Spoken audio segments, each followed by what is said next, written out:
Hey future nurses, let's talk about something that can make or break your nursing care communication and patient teaching. Communication and relationships. Communication is more than just talking. It's how we exchange information, emotions, and needs with our patients, their families, and the entire healthcare team.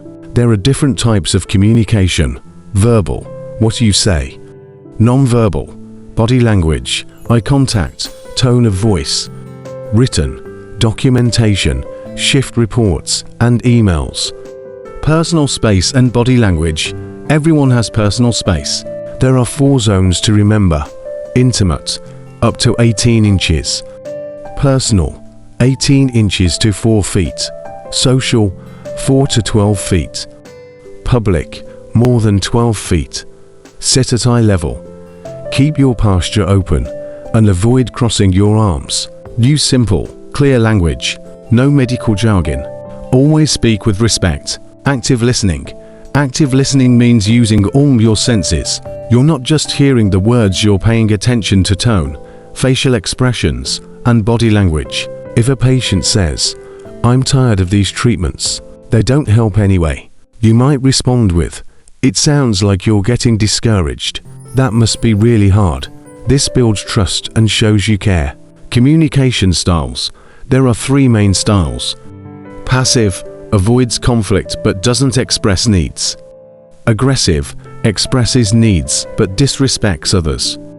Assertive, honest and respectful. This is the goal. Use the DESC method to communicate assertively. Describe, express, suggest, and therapeutic communication. This type of communication is all about the patient. It helps them express their feelings, thoughts, and fears. Avoid communication blockers like yes or no questions, false reassurance, giving advice, judging or belittling the patient. ISPA. Communicating in a crisis. Use ISPA to stay organized. I. Introduce yourself. S. State the situation. B. Give background. Your assessment. R. Your recommendation. R. Read back or ask questions. Dealing with anger or conflict. If someone is angry or hostile, stay calm. The ANA recommends using respect, assertiveness, and clear communication to manage conflict. Humor can help too, but use it wisely and never during emotional or serious moments.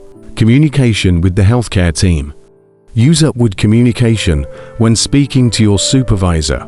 Use downward communication when delegating tasks to others. Give clear shift reports using BSSR.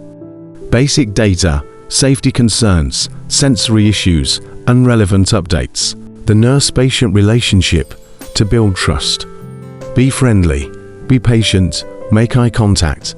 Let the patient feel seen and heard. Special communication needs. Be ready to adjust for patients with hearing or vision impairments, speech difficulties, mechanical ventilation, aphasia. Use visual aids, interpreters, or written instructions when needed. Patient teaching. Let's move on to patient teaching. Teaching isn't just about talking, it's about helping your patient learn and apply what they've learned. How people learn. There are 3 main learning styles. Visual, learns by seeing. Auditory, learns by hearing. Kinesthetic, learns by doing. Try to match your teaching style to their learning style. What affects learning? Things like pain, hunger, language barriers, distractions, or emotional stress can all make learning harder. Always check that your patient is comfortable and ready to learn. Why do we teach? To promote healthy habits, to explain disease processes, to prepare patients for care at home. Start teaching on the day of admission, not just at discharge. Teachable moments. A teachable moment happens when a patient asks a question, you spot misinformation. There's a clear cause and effect to explain. These are perfect opportunities to educate, using the nursing process to teach. Assessment. What does the patient know already? Are they ready to learn? Diagnosis. Use statements like deficient knowledge or readiness for enhanced knowledge. Planning. Decide how and what you'll teach. Implementation. Create a calm space. Use clear language and involve the patient. Evaluation. Ask questions or use return demonstrations to check understanding. Documentation of teaching. You must document what you taught, how you taught it, and how the patient responded. This is required by the Joint Commission, Medicare, and Medicaid. Teaching internet safety. Patients will Google stuff guaranteed. Recommend websites that end in .org, .gov, or .edu, like mayoclinic.org or an ih.gov.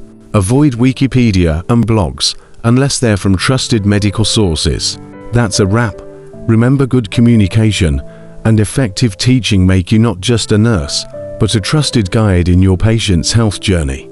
Keep practicing, stay confident, and be the nurse everyone trusts to both care and teach.